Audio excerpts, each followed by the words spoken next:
My name is Bud Paxson, and I was an entrepreneur. I'm trying to break the habit. 55 years. That's why I'm attending the meeting. I'm hoping you can help. I'll be your agent. Actually, at my age, I can look back and see the events that sort of got me started being an entrepreneur and led me on the career path of being an entrepreneur. At about 9 or 10, I asked my dad for $5. He said, go next door and get a paper route like your buddy Chad. So I went next door and I said, Chad, what do you do? What's the paper route all about? He said, well, I have to get up at 5:30 every morning. I fold the papers.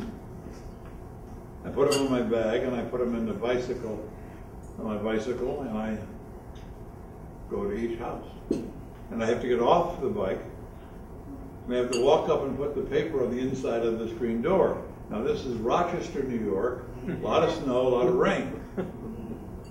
On Sunday I have to make 2 trips because the paper's so thick.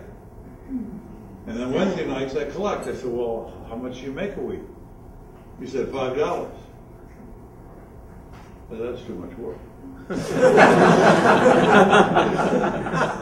So I went back home and I said to my dad, I need $5.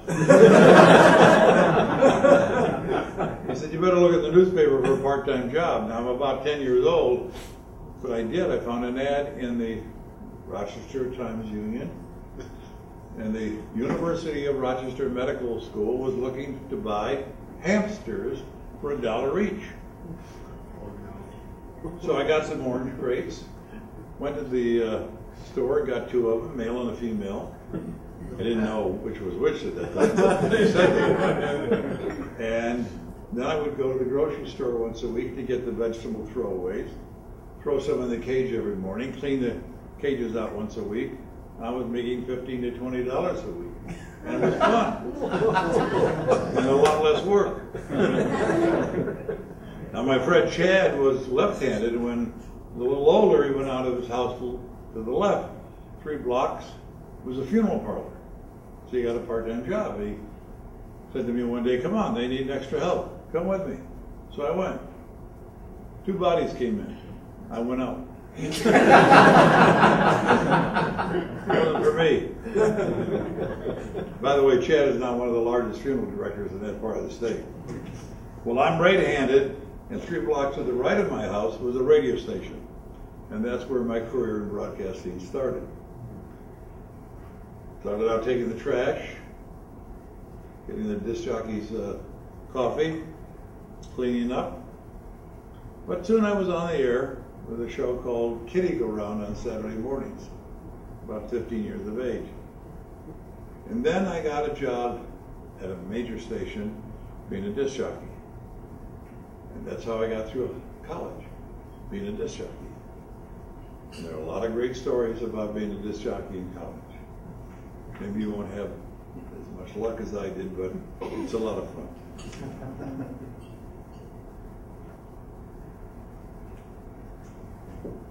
I had a lot of entrepreneurial sideshows along the way.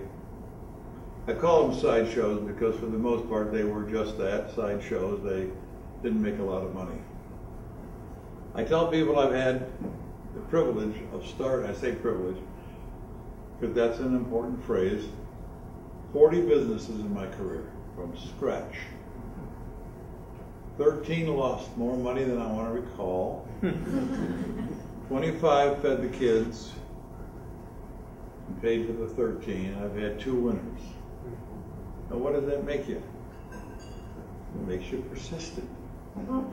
Never, never, never give up. And that's a sign on my desk. Never give up. But when you give up, you got to know when to hold them and know when to fold them too. Some of them were, I remember one, 1958. Bought a strip of land. It was a very narrow strip of land along a major highway. And we started a gas station. We put the pumps at angles. and we allowed you to come in and save 10 cents a gallon if you pumped your own gas. We're a little early on that one. There was the quick stop. This was a barn. You drove through the barn, off the highway, drove through the barn, got your beer, your bread, your milk, your staples. Didn't make much money, but kept the kids happy.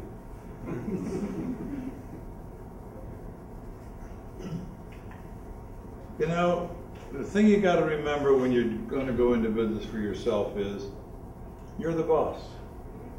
And with it comes a lot of responsibility and things you've got to remember to do. So you work very hard. And one of the things you have to remember is balancing between family and work. I won't say that I did a good job of that.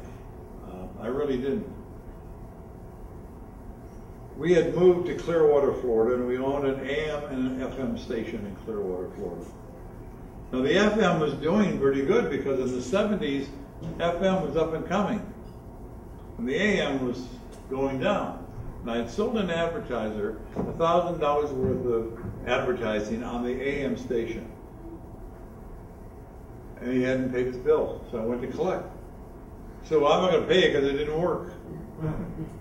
That's not the quite way it works, but we haggled for a while, and we made a swap. I exchanged his $1,000 bill, marked it paid, for 112 electric rival can openers. It came in a little red box about that wide, about that tall. And I drove them. I was driving at that time a van because of the kids, and I put them in the van, drove back to the station, took them out, put them in the lobby, and went home. Next day I had to get up and make payroll. And most of you won't remember this, but savings books, remember the passbook savings account? Yeah. Come on, some of you go, yeah. Well, that's how you used to save money, was with your passbook savings book. And they'd bank it, stamp it, and give you a little interest. Not much, but enough. So I had to go back to the station and get my passbook savings book. I went in that morning, and I looked at those can openers, and we had a talk show going on the AM. And I had an idea. I invited myself in and went on the air with the talk show host, and we pitched this rival electric can opener. And the price was right on the top of it, $14.95. And I said, if you'll call in and give us your name and your phone number and your address, you can have one for $9.75. 15 minutes, we had sold 125 of them. I also said you got to come in before noon and pick it up with cash or check. We didn't have any credit card facilities. Lo and behold, they showed up, they paid. I met payroll that day without touching my savings account. And that's the beginning of the Home Shopping Network.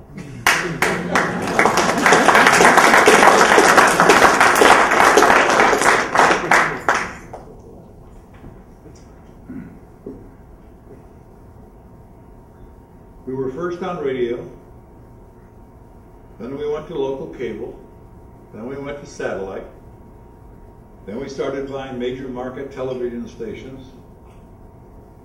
We were the very first non-stop 24-hour-a-day shopping channel on television. Now it's 1985. And I've cashed out a bit, and that's a good deal. We're growing by incredible strides. Before we went to cable, before we went to satellite, we did 16 million. Then we did 160 million, 580 million, 780 million, and over $1 billion. If you want to ride that tiger, that's a tiger. That's a tough business. Well, I was out traveling the world buying product for home shopping. Traveling all over the world. A lot of the time I spent was in China. And I would ship product home from all over the world and arrived home on December the 21st. And I'd been out of the country